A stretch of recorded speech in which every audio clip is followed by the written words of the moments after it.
साथियों नमस्कार। इस वक्त हमारे साथ निर्मल कुमार जी प्रजापत जुड़े हुए हैं और कल जो राजस्थान की विधानसभा में बजट पेश हुआ है उसके ऊपर उनकी क्या प्रतिक्रियाएं हैं, क्या कहना है उनका, इस बारे में हम जानते हैं। सबसे पहले हमारे चैनल पर निर्मल जी आपका स्वागत है। जी धन्यवाद, आपका भी इस महत्वपूर्ण चर्चा में स्वागत है। जी, सबसे पहला सवाल कि कल जो बजट पेश हुआ है उस पर आपकी क्या प्रतिक्रिया है? देखिए, हमें सबसे पहले ये समझना चाहिए कि सरकारें जो बजट पेश करती है साल दर साल, जी, उस बजट की समीक्षा भी होनी चाहिए जी, कि उन्होंने क्या क्या घोषणाएं की है और वो घोषणाएं पिछले एक साल में कितनी लागू हो पाई। जी, निश्चित रूप से राजस्थान सरकार के बजट में कुछ चीज़ें हैं जिनकी तारीफ की जानी चाहिए। जी। सबसे पहले मैं उनके ऊपर चर्चा कर लेता हूँ। जी, आज महंगाई से आम जनता पूरी तरह त्रस्त है। बिल्कुल। जब भारत सरकार का बजट आया था तब उम्मीद थी कि कुछ न कुछ राहत पेट्रोल डीजल रसोई गैस के दामों में भारत सरकार आम जनता को राहत देगी, लेकिन वहाँ पे निराशा हाथ लगी। जी, राजस्थान सरकार ने रसोई गैस के ऊपर जो सब्सिडी के रूप में घोषणा की है, जो उज्ज्वला योजना के कनेक्शन है उनके सिलेंडर 500 रुपये में, ये निश्चित रूप से आम जनता को महंगाई से राहत देने का काम किया है। वो एक अलग विषय है कि वर्तमान में उज्ज्वला गैस कनेक्शन के कितने कनेक्शन है जो सुचारू रूप से चल रहे हैं। जी, ये आगे भविष्य में समीक्षा होती रहेगी। दूसरा, जो घरेलू उपभोक्ताओं को निःशुल्क बिजली के रूप में 50 से 100 यूनिट किया है, ये भी एक आम आदमी को, गरीब को रिलीफ देने का काम है। और उसके साथ साथ चिरंजीवी योजना में सरकार ने जिस तरीके से वाहवाही लूटने की कोशिश की है उतना कुछ तो नहीं है जी, लेकिन ये योजना भी बीमार पीड़ित गरीब के लिए जो 10 लाख रुपए से बढ़ा के 25 लाख रुपए किया है। जी, इस योजना की आड़ में भ्रष्टाचार होगा उसकी तो मॉनिटरिंग की आवश्यकता है, लेकिन ये सरकार का सकारात्मक कदम है। और 5 लाख रुपए दुर्घटना पे जो बीमा है उसको बढ़ा करके 10 लाख किया है। ये सकारात्मक पहलू है जिसकी हमें इस बजट के तारीफ के रूप में जी, बिल्कुल मुक्त कंठों से हमें इनके उसके बाद में जिस तरीके से वाहवाही लूटने की कोशिश की है, जी, हर योजना को इस तरीके से प्रचारित करने का माननीय मुख्यमंत्री ने प्रयास किया है कि जैसे इसके बाद में तो सब कुछ आम जनता को रिलीफ मिल ही जाएगी। आप देखेंगे इन्होंने कहा कि हम तारबंदी के लिए ये किसानों के लिए योजना लेके आए हैं, तो आप बताएं कि पिछली बार आपने जो घोषणा की थी वो कितनी लागू हुई? पिछले 6-7 साल से जब वसुंधरा राजे की सरकार थी तब से लोगों से तारबंदी के नाम पे फार्म भरवा रहे हैं, लेकिन लागू करने के सवाल पर कितने लोगों को तारबंदी का लाभ मिला है? लोगों ने अपनी खर्चे से अपनी फसल को बचाने के लिए हजारों लाखों रुपए अपने खेत के चारों तरफ लगा करके किया है। सरकार को ये चाहिए था कि उन किसानों की सीधी सर्वे करवा करके जिन्होंने तारबंदी कर रखी है उनको सब्सिडी का अनाउंस एक पैकेज के रूप में करना चाहिए था, जो पूरी तरह इसमें नहीं किया। अब वो कह रहे हैं तारबंदी करवाएंगे, किस खेत की करवाएंगे? लोगों ने तो कर रखी है अपनी व्यवस्था से, तो जो लोगों ने कर रखी है उसका एक सर्वे होना चाहिए था और वो उस हिसाब से करना चाहिए था। वृद्धावस्था पेंशन की बढ़ाने की घोषणा की है, लोगों को उम्मीद तो ज़्यादा थी।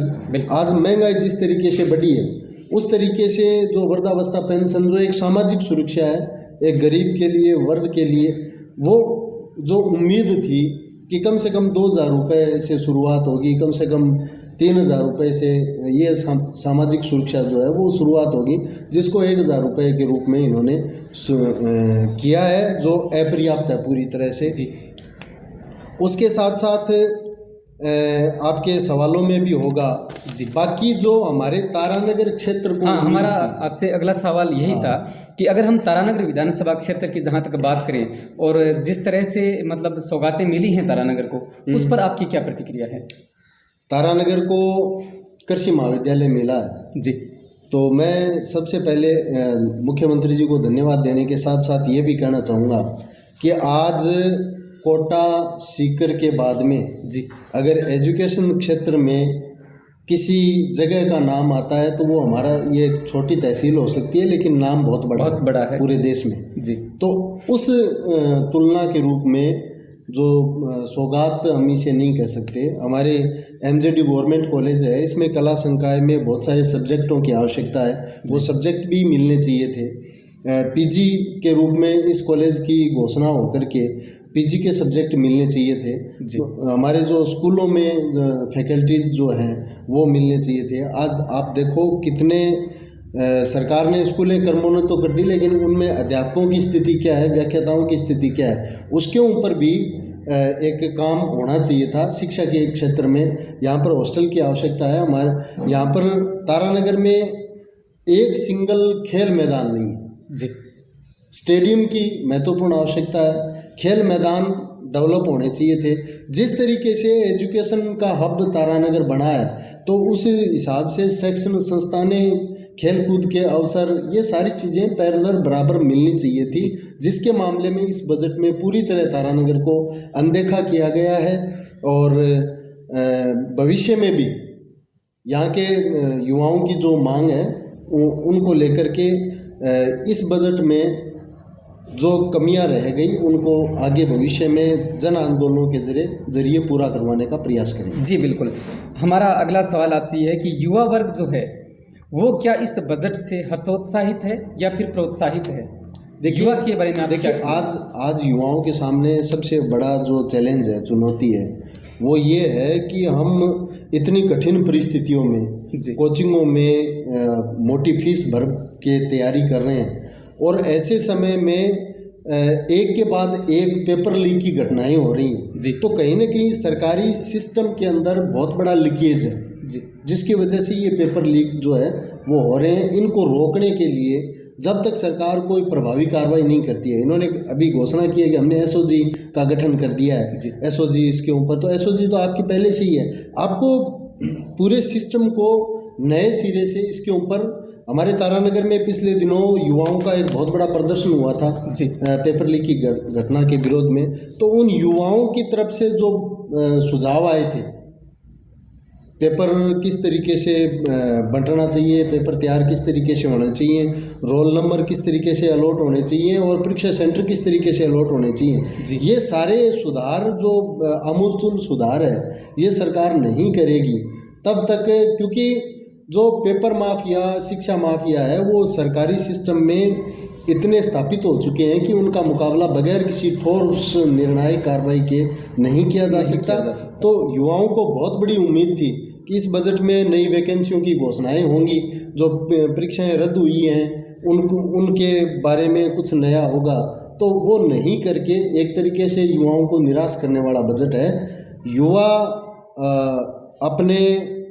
अपनी आवाज़ को बुलंद करके इन सरकारों से बात मनवाने का काम करेगा। जी, अभी हम कृषि महाविद्यालय का जिक्र कर रहे थे, आपने भी उनकी एक सकारात्मक पहलू बताया है तारानगर विधानसभा क्षेत्र के लिए। तारानगर में कितना महत्वपूर्ण है ये? तारानगर में महत्वपूर्ण, मैंने यही कहा, तारानगर एजुकेशन का एक केंद्र है, वो बन चुका है। यहाँ पे न केवल तारानगर विधानसभा बल्कि चूरू जिले के और आसपास के लोग भी एडमिशन लेते हैं। आप एमजेडी गवर्नमेंट कॉलेज की आप मेरिट देखोगे तो शायद मैं कह सकता हूँ कि बीकानेर यूनिवर्सिटी या हमारे राजस्थान यूनिवर्सिटी की मेरिट उतनी नहीं रहती होगी जितनी हमारे एमजेडी गवर्नमेंट कॉलेज की। तो यहाँ शिक्षा का महत्व है।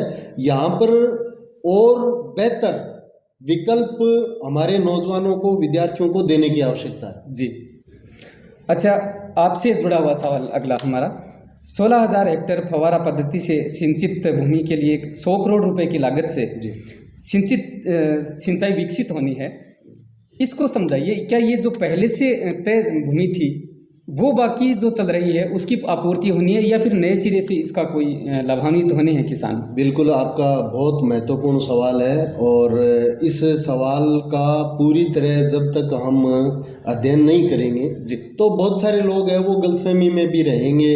और मैं बहुत जिम्मेदारी पूर्वक और स्पष्ट रूप से आपके माध्यम से कहना चाहूँगा कि एक सिंगल बीघा जी रकबा इस नहर का नहीं जुड़ा जी। चौधरी कुमाराम लिफ्ट कैनाल का 2,40,000 हेक्टेयर रकबा था, जिसको 28 अक्टूबर 2005 को भारतीय जनता पार्टी की वसुंधरा राजे के नेतृत्व वाली सरकार ने घटा करके 1,02,622 हेक्टेयर कर दिया था जी। उसके बाद में SN थानवी जब इरिगेशन के चीफ सेक्रेटरी थे 2008 में 10,000 हेक्टेयर रकबा बढ़ा था जब राठौड़ साहब यहाँ चुनाव लड़ने के लिए आए थे। तो वो रकबा किस तरीके से बढ़ा उसके ऊपर हम बात बाद में फिर कभी करेंगे, लेकिन आज के दिन 1,12,622 हेक्टेयर ज़मीन चौधरी कुमाराम लिफ्ट कैनाल की है, जिसमें नौर, राउतसर, कुछ सरदारसर और तारानगर का इलाका आता है। आज हमारे यहाँ पे जो पानी लग रहा है जी वो 92,000 हेक्टेयर में लग रहा है। मतलब आज भी हम फेल्योर अपने इसकी तारीफ नहीं कर सकते। हम फेल हैं, हमारी सरकारें फेल हैं। जिसकी भी बनी 5 साल में यहाँ के प्रतिनिधि भी बदलते रहे हैं, सरकारें भी बदलती रही हैं। जिनकी भी सरकारें बनी उन सरकारों का फेल्योर है कि आज तक हम 20,000 हेक्टेयर रकबा जो कमांड है, जहाँ पे नहरें बननी चाहिए थी, जहाँ पे पानी लगाने का सिस्टम डेवलप होना चाहिए था, वो नहीं हो पाया जी। तो हमारे नहरों का जो सिस्टम है वो 2 भागों में बंटा हुआ है। एक तो नहरों का निर्माण, जो मुख्य नहरें होती हैं, जिसमें मुख्य नहर 107 किलोमीटर तक बन के तैयार है। उसके बाद में हमारे तारानगर, सरदारसर और राजगढ़ के लिए 3 वितरिका है, सरदारसर वितरिका, सावा वितरिका और तारानगर वितरिका। ये उसके बाद में माइनर है, हमारे लगभग 18-19 माइनर है। इन माइनरों का काम बन के तैयार हो गया जी। हमारे सावा में जो IGNP कॉलोनी है वो कॉलोनी है CAD की जी। कनाल एरिया डेवलपमेंट जो है वो उसका काम होता है कि इन खेतों में इन माइनरों से, इन वितरिकाओं से पानी कैसे लगे जी। तो CAD का जो दफ्तर है वो कब का ही हमारे जनप्रतिनिधियों के नाक के नीचे से सावा से राउतसर शिफ्ट हो गया जी। मतलब नहरें बन गई, लेकिन नहरों से खेतों में पानी कैसे लगना चाहिए, इसके 2 तरीके हैं। अब से पूर्व जो तरीका था वो फ्लड से था, पानी बह करके खाड़ों के जरिए हमारे खेतों में जाकर फसलों में लगना चाहिए था। तो वो पूरा डिपार्टमेंट है वो तारानगर से रावतसर शिफ्ट हो गया। हमारे जनप्रतिनिधि एक शब्द नहीं बोले। अब 2015 में भारत सरकार ने ये कह दिया कि भाई अब आने वाले समय में पानी लगने का जो तरीका है वो स्प्रिंकलर फव्वारा पद्धति का ही होगा। तो फव्वारा पद्धति से पानी हमारे लगेगा। इसका उदाहरण हम जब जयनाल जी हमारे यहाँ MLA थे तब बड़ा शोर मचाया गया कि 70 करोड़ रुपए स्प्रिंकलर डेवलपमेंट के लिए इस इलाके को दिए गए हैं। उनसे डिग्गियाँ भी बनी, खाड़े भी बने, पाइपलाइनें भी डाली गई, बिजली के कनेक्शन भी, लाइनें भी उन डिग्गियों तक डाली गई थी। लेकिन आज उस योजना को 6 और 7 साल होने जा रहे हैं, आज तक उन डिग्गियों का विद्युतीकरण है वो नहीं हुआ। डिग्गियाँ निहायत ही घटिया स्तर की बनी, उनकी किसी तरीके की मॉनिटरिंग नहीं हुई। खाड़े जो बने वो प्रॉपर लेवल में नहीं बने, माइनर से ऊंचे बना दिए गए, माइनर से खाड़े में पानी आ नहीं रहा है। अगर खाड़े में आ रहा है तो खाड़े से डिग्गी में नहीं जा रहा है जी। तो एक तरीके से इस इलाके के किसानों के जहाँ स्प्रिंकलर से बहुत पहले पानी लग जाना चाहिए था जी, उसका नुकसान सीधा का सीधा यहाँ के किसानों को किया। ठीक वैसा ही अब कह रहे हैं हम स्प्रिंकलर डेवलपमेंट के लिए ये पैसे हमने 100 करोड़ रुपए दिए और 1600 हेक्टेयर में पानी लगेगा। हमारी मांग थी, हमने कलेक्टर महोदय के माध्यम से मुख्यमंत्री को ज्ञापन भेजा कि तारानगर वितरिका जो 5 नंबर लिफ्ट के बाद से निकलेगी जी, और जिसमें आपके खरतवासिया, गोगटिया बागा अवतान, कच्चा अवतान, ढाणी कुमारान, गोगटिया चारनान, जिससे पूरा तारानगर कस्बा, जिगसाना, आपके ओजरिया, चंगोई, मिखाड़ा, मैलाना, शेहुआ का कुछ रकबा, दौड़िया का, ददरेवा का, उसके बाद में आपके कांजण का, कुसुम्बी का, लीलकी का, ये जो वितरिका है वो झुम्पा तक, नांगल से आगे झुम्पा तक वहाँ जानी थी। इसके बारे में अभी तक कोई चर्चा हुई नहीं। सावा वितरिका से जो माइनर निकलने थे, दिरवा सब माइनर, देवगढ़ माइनर, डूंगर सिंहपुरा माइनर, बाएं माइनर, बिरमी माइनर, कांजण माइनर, इन माइनरों के बारे में कोई चर्चा नहीं हुई है। बिल्लू जो सरदारसर वितरिका है वो 49 किलोमीटर लंबी बननी थी, जिसका अभी 10-11 किलोमीटर तक निर्माण कार्य चल रहा है। तो उससे मेहरासर माइनर और बिल्लू माइनर जो बन रहा है उसके लिए बजट देना था। पानी अभी आप कौन सी व्यवस्था कर दी किसानों ने? किसानों ने अपने दम पर अपने खेत में डिग्गी बना रखी है और मोगे से माइनर से अपने खेतों में 2-2, 3-3, 4-4 किलोमीटर तक लाइन अपने खर्चे में ले जा रखे हैं। तो होना ये चाहिए था कि जो किसान ने अपने स्तर पे डिग्गी बना रखी है उस डिग्गी का उसको अनुदान के रूप में एक पैकेज दिया जाता, पाइपलाइन के लिए उसे पैकेज दिया जाता, तो उस किसान को राहत मिलती। आज बहुत बड़ा इन्वेस्टमेंट किसानों ने कर रखा है। हमारे 3 बारी 4 बारी 5 बारी पानी मिलने होते हैं, उनमें एक बारी भी पानी कट जाता है तो उस किसान को बहुत बड़ा नुकसान होता है। तो उनको इस पैकेज के माध्यम से राहत देनी चाहिए थी। नहर निर्माण के लिए 1 रुपया इस सरकार ने बजट नहीं दिया, इसलिए ये बजट जो है वो जो उम्मीद कर रहे थे कि नहर का निर्माण होगा, ये पूरी तरह निराशाजनक इस इलाके के लिए बजट रहा। जी, कुल मिलाकर आपने बड़े बेबाक तरीके से समझाया है इस बजट के ऊपर।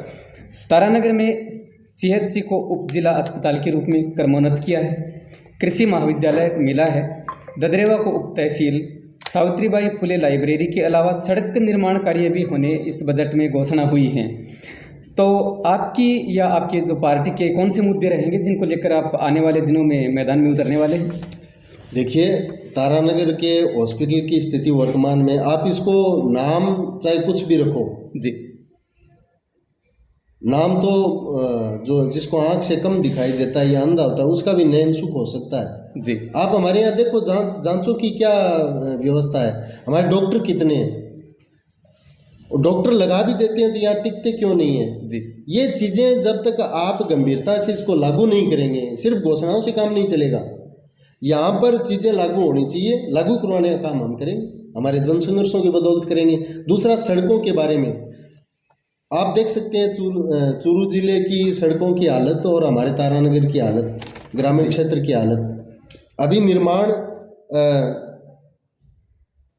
चूरू से तारानगर, तारानगर से सावा सड़क, मतलब 4 साल तक लोगों को खून के आंसू रुलाने के बाद जो सड़क बन रही है वो भी टोल रोड बन रही है जी, जिससे आम जनता की जेब कटेगी। और उसमें भी एक बार हमारे MP साहब और एक बार हमारे विधायक साहब कह जाते हैं कि हमारे प्रयासों से बन रहा है, दूसरे आते हैं वो कहते हैं हमारे प्रयासों से बन रहा है। हम तो जब जेब कटेगी तब जनता के लिए लड़ेंगे, टोल मुक्त कराएंगे। लेकिन सड़कें बन रही हैं, इनकी मेहरबानी से नहीं बन रही हैं, टोल रोडें बन रही हैं। उसके बाद जो हमारे ग्रामीण क्षेत्र की सड़कें हैं उनको दुरुस्त कराने का एजेंडा हमने बार बार रखा है और निरंतर जन संघर्षों के माध्यम से पेच वर्क वगैरह जो भी जितना भी काम हुआ है उसमें कह सकते हैं करना तो जिसको सरकार चलाना है उसको पड़ेगा, लेकिन करवाने का काम हम करेंगे। जी, उप तहसील ददरेवा का देखिए, जैसे जैसे जनसंख्या बढ़ेगी और वैसे वैसे ये जो चीज़ें हैं, शिक्षा, चिकित्सा, प्रशासनिक, सड़कें, बिजली, पानी, ये सरकार के नीतिगत मसले हैं। आज घर घर कनेक्शन जो हो रहे हैं वो एक पॉलिसी के तहत हो रहे हैं। काम धीमा चल रहा है, घटिया क्वालिटी का मटेरियल उसमें काम में लिया जा रहा है। इसकी मॉनिटरिंग हमारे जनप्रतिनिधियों को करनी चाहिए, लेकिन वो करने में पूरी तरह असफल रहे हैं। हम अपने संघर्षों के माध्यम से सरकार के अफसरों के ऊपर दबाव बना करके उस काम को बेहतर करवाने का प्रयास करेंगे, समय पे करवाने का प्रयास करेंगे। जी बिल्कुल। आपसे अंतिम और बहुत महत्वपूर्ण सवाल, फसल बीमा क्लेम सन 2020 और 21 का जो खरीफ फसल का है उसके लिए आपके क्या प्रयास रहेंगे? देखिए, सरकारें पूरी तरह, चाहे राजस्थान की सरकार हो चाहे भारत सरकार हो, चूरू जिले के किसानों के खिलाफ इन्होंने एक बहुत बड़ा निर्णय लिया जो राजस्थान सरकार की अधिसूचना और भारत सरकार की गाइडलाइन के विपरीत जाकर के लिया है। जी, क्लेम का आंकलन क्रॉप कटिंग रिपोर्ट से होना चाहिए। जी, हमारी एक चूरू जिले के किसानों की एक छवि बना दी गई कि यहाँ के किसान तो है वो फसल बीमा ही चाहिए, इनको तो हर बार चाहिए, ये इस तरीके से। आप इस बात में आपके माध्यम से आम जनता को ये कहना चाहूँगा और जो हमारे जनप्रतिनिधि हैं उन तक भी बात पहुँचाना चाहूँगा। जी, साल में 2 बार हम प्रीमियम देते हैं। जी, प्रधानमंत्री फसल बीमा योजना से पहले मौसम आधारित फसल बीमा योजना थी, हमने अपने संघर्षों के बल पे यहाँ की जनता को लाभ दिलाया। 2016 में ये योजना लागू हुई, क्लेम 0, 17 में 0, 18 में 6 दिन भूख हड़ताल। मैंने और उमराव सिंह ने तहसील कार्यालय के सामने 5 मई से 11 मई 2018 को भूख हड़ताल की। उस भूख हड़ताल के बाद में क्रॉप कटिंग रिपोर्ट प्रॉपर तरीके से शुरू हुई, उसका लाभ 18 और 19 में यहाँ के किसानों को मिला। जी, खरीफ 20 में हमारे ज़माने की स्थिति थी 1 रुपया क्लेम ना बढ़ा ना हमने मांग की जी 20-21 रबी का आया, 21 की खरीफ का जब क्लेम आया उस समय बीमा कंपनी के ऐतराज को जयपुर ने अधिसूचना के प्रावधान को बाईपास करते हुए, नज़रअंदाज करते हुए, उसमें स्पष्ट प्रावधान है कि कोई भी किसी तरीके की कोई आपत्ति होगी तो वो जिला कलेक्टर की अध्यक्षता में जो फसल बीमा की सतर्कता समिति बनी हुई है वहाँ रखी जाएगी। वहाँ के निर्णय से जो असंतुष्ट हैं वो बीमा कंपनी भी हो सकती है, बैंक हो सकती है, किसान भी हो सकते हैं, वो राज्य में अपील करेंगे और राज्य के बाद में केंद्र में अपील होगी। इन्होंने सीधा राज्य में अपील को स्वीकार किया और ये फैसला किया कि क्रॉप कटिंग रिपोर्ट की बजाय सैटेलाइट से यहाँ क्लेम दिया जाएगा और बाला किया, किसी को सूचना इसकी नहीं हुई, हमारे जनप्रतिनिधियों की भी नहीं हुई। और हालांकि ये सूचना के फसल बीमा पे ज़्यादा कोई रुचि रखते भी नहीं। जी राजस्थान सरकार के फैसले को भारत सरकार ने मान लिया, जिसके खिलाफ हम लड़े। राजस्थान सरकार के फैसले को हमने बदलवा दिया है। भारत सरकार अभी बीमा कंपनी की तरफदारी में लगी हुई है। हम आने वाले 3 मार्च को तारानगर के कृषि उपज मंडी में किसान महापंचायत का आह्वान किया है। उसमें हम एक निर्णायक आंदोलन, जिसमें चाहे राजस्थान सरकार हो चाहे भारत सरकार हो, यहाँ के 5 तहसीलों के 181 पटवार हलकों का मसला है। क्रॉप कटिंग रिपोर्ट के आधार पर फसल बीमा क्लेम देना पड़ेगा और क्रॉप कटिंग रिपोर्ट के आधार पर ही खरीफ 2022 का फसल बीमा क्लेम भी देना पड़ेगा। 21-22 का जिन किसानों का क्लेम बाकी है उनका भी हम जल्दी दिलवाने का प्रयास करें। जी एक छोटा सा सवाल और सर आपसे, इस वर्ष क्या है कि जो चने की और सरसों की फसल है वो पाले की चपेट में आ गई है जी, उसका सर्वे हो चुका है या होने वाला है, इसके बारे में हमारे दर्शकों को थोड़ा आपने बहुत मज़ेदार सवाल किया है। सरकारों ने जैसे ही फसल नष्ट हुई पाले से जी तो अखबार, टेलीविज़न, सोशल मीडिया के माध्यम से बड़ी वाहवाही की कि हम गिरदावरी रिपोर्ट करवा रहे हैं, किसानों को मुआवजा देंगे, और बीमा कंपनियों के टोल फ्री नंबर जारी कर रहे थे कि यहाँ सूचना दे करके आप सूचना दो जी। तो आपके माध्यम से मैं ये बड़ी जिम्मेदारी के साथ कहना चाहूँगा कि ये सिर्फ और सिर्फ सरकारों का दिखावा है। जो काम इन्होंने किया है वो किसान विरोधी दूसरे तरीके का काम किया जी। किसान को सरकार अपनी गिरदावरी के माध्यम से जो क्लेम देती थी, अभी इन्होंने कोटा के अंदर एक काम किया पिछले साल, वो ये किया कि जहाँ क्रॉप कटिंग में खराबा आ जाएगा जिससे फसल बीमा क्लेम मिलना तय हो जाएगा जी, वहाँ पे सरकार आपदा राहत अनुदान कोष का हमारे यहाँ जैसे 13,600 रुपये देती है वो नहीं देगी जी। ये कैसा निर्णय हुआ? फसल बीमा अपने आप में एक अलग चीज़ है, उसका हमने प्रीमियम जमा करवाया कंपनी में जी। सरकार ने प्रीमियम सब्सिडी राज्य ने और केंद्र ने कंपनी को जमा कराई है, उसके बदले जो राहत किसान को मिल रही है वो कंपनी क्लेम के रूप में दे रही है जी। लेकिन बहुत सारे किसान ऐसे भी हैं जिनका बीमा नहीं किया हुआ है, उनको तो सरकार अपनी तरफ से जो मुआवजा देती है उससे भरपाई होनी थी, तो सरकार ने अपना पल्ला झाड़ लिया है जी। गिरदावरी में अभी जिस तरीके के उदाहरण आ रहे हैं, ये 30% से ऊपर खराबा दिखा नहीं रहे हैं, तो 30% से ऊपर खराबा नहीं दिखाएंगे तो मुआवजे, सरकार का जो आपदा राहत अनुदान कोष का मुआवजा है उसके दायरे में नहीं आए। दूसरा, इन्होंने इनके कृषि विभाग के अधिकारियों ने, इनके मंत्रियों ने एक बहुत बड़ी बेवकूफ़ीपूर्ण काम किया। टोल फ्री नंबर पे बीमा कंपनी के, जहाँ हमारी बीमा हो रखी है उस कंपनी के सूचना तब करनी होती है जब हमारी फसल में व्यक्तिगत रूप से कोई नुकसान हो जाता है जी। जैसे हमारे पूरे पटवार हल्का, फॉर एग्जांपल तारानगर, यहाँ के किसी एक इलाके में 20, 30, 50 खेतों में ओलावृष्टि हो गई या कोई तेज आंधी तूफान किसी एरिए में आ गया, तो वहाँ पे उस इलाके का किसान टोल फ्री नंबर पे बीमा कंपनी को सूचना देगा।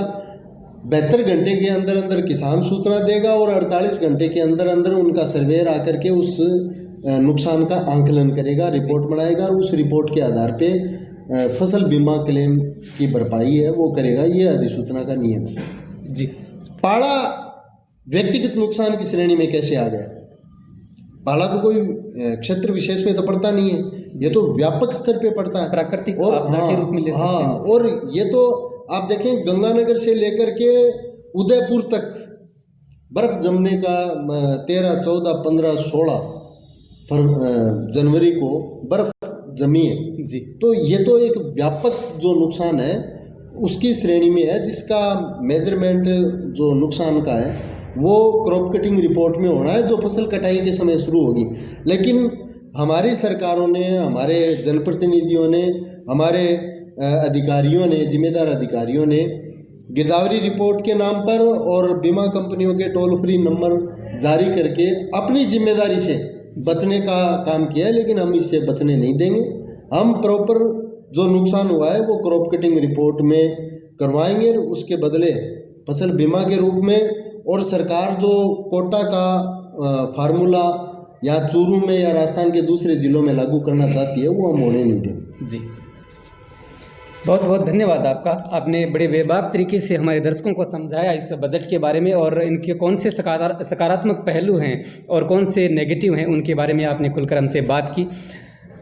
आप सभी दर्शक हमारे साथ जुड़े रहे, धन्यवाद।